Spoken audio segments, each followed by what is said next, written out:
Caríssimos irmãos e irmãs, estamos aí celebrando o 24º domingo do tempo comum.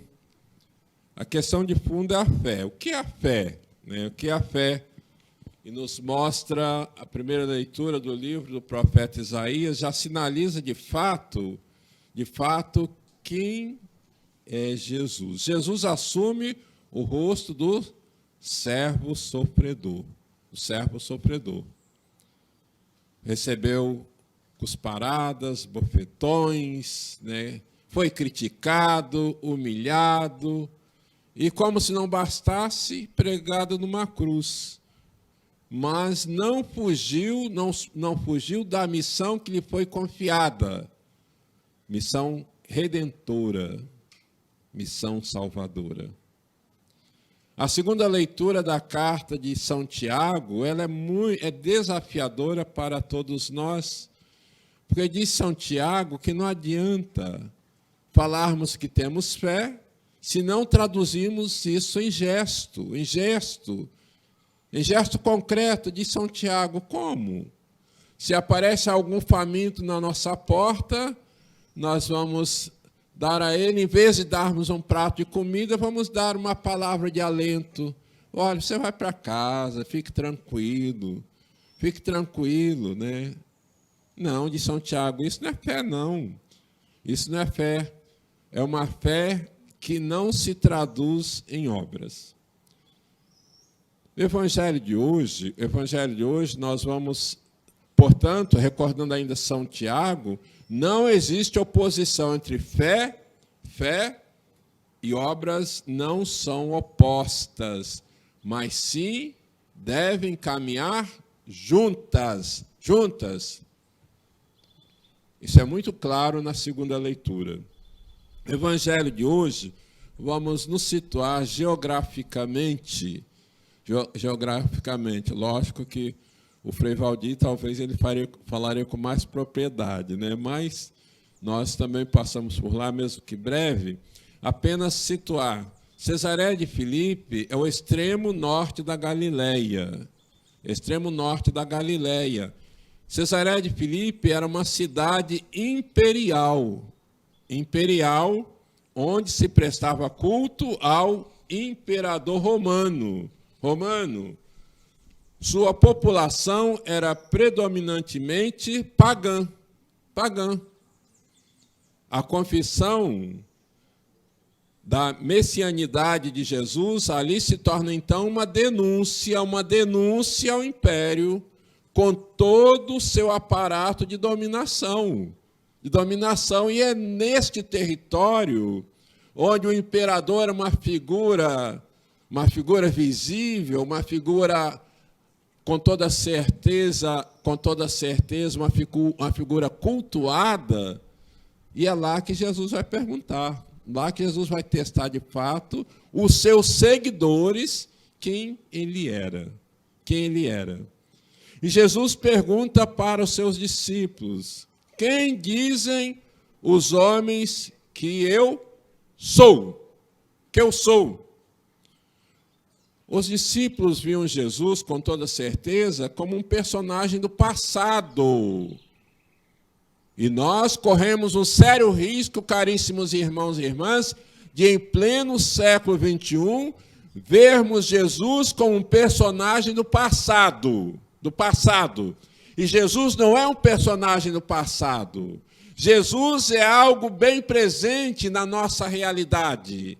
O seu evangelho nos desafia, assim como desafiou os seus discípulos, o evangelho de Jesus, a palavra de Deus, continua nos desafiando de fato a comprovarmos, não só com palavras, mas com as nossas atitudes, quem Jesus é. Jesus não estava preocupado com fama, não. Jesus não estava preocupado com a sua imagem pessoal, de jeito nenhum. Não podemos ver essa preocupação em Jesus, pois ele é o enviado do Pai para implantar o reino da justiça, o reino da igualdade, o reino da fraternidade, não o reino em benefício próprio, não o reino visando o seu próprio bem-estar, mas um reino de fato que tinha todos como importantes, de modo especial os que sofrem. Os que sofrem, portanto, Jesus não é uma figura do passado. Não podemos olhar para o céu, aguardando de fato que Ele venha em nosso socorro, venha em nosso auxílio. Jesus deve ser de fato fruto da nossa convivência, da nossa experiência de fé pessoal nele. Seria Jesus hoje um influenciador digital? Muitos de nós que aqui estamos, que nos acompanham, né, sabe desse termo, né? Influenciador digital. Influenciadora digital. Né? Seria ele? Se Jesus fosse um influenciador digital, quantos seguidores ele teria? Quantos seguidores Jesus teria? Porque nós vemos, nada contra, mas nós vemos alguns influenciadores digitais que têm milhões e milhões de seguidores, o que eles falam? Besteiras. A maioria fala besteira. Não fala acerca da fé, não fala acerca de compromisso, não fala. Mas como tem tantos seguidores e seguidoras? E se Jesus hoje fosse um influenciador digital? Será que ele teria seguidores?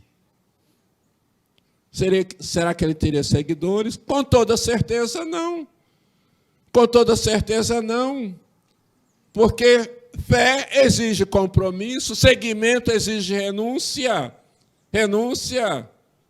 Né? Talvez por isso que ele não teria nenhum seguidor. Ou um ou outro, viu? Um ou outro. Porque não é o caminho da facilidade. Não é o caminho do bel prazer, mas é o caminho que passa pela cruz. Pela cruz. Por isso que Pedro, no primeiro momento, professa de fato quem Jesus era.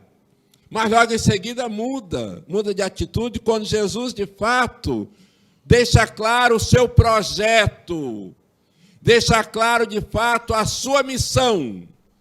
Quando Jesus diz, olha, o meu fim vai ser um fim trágico, o meu fim vai culminar na cruz. E aí, Pedro chama Jesus de lado e diz assim, isso não, Senhor, isso não. Desse jeito você não vai conseguir nenhum seguidor não, viu? Desse jeito você não vai conseguir nenhuma seguidora não. Jesus, olha, se você continuar assim, você vai ser um péssimo influenciador. Você não vai conquistar ninguém não. Talvez conquiste um ou outro, porque acreditam, deixaram-se atrair por você. Mas grande parte, Jesus não vai aderir ao seu plano, não. Porque você diz que o seu plano passa pela cruz, pelo esvaziamento, né? Pela perda, para poder ganhar. Né?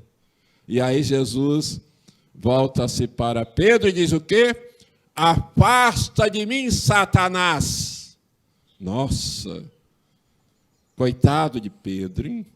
Coitado de Pedro. Lógico que aqui o termo Satanás significa opositor, adversário, inimigo do reino, adversário de fato da vida, inimigo da vida, amigo da morte, inimigo da vida.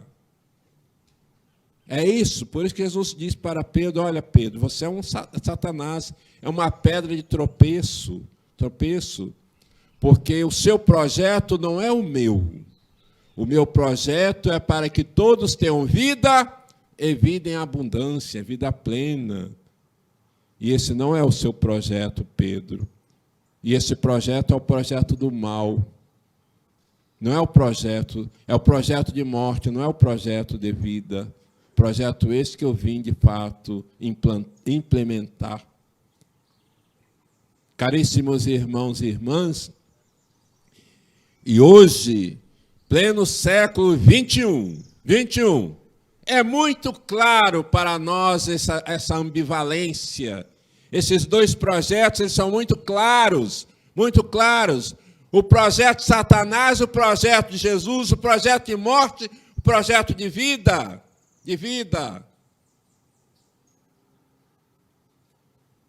E agora?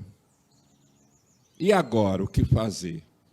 Aí Jesus, o evangelista Marcos, vai concluir o seu texto dizendo: se alguém quer me seguir, renuncie a si mesmo, tome a sua cruz e me siga.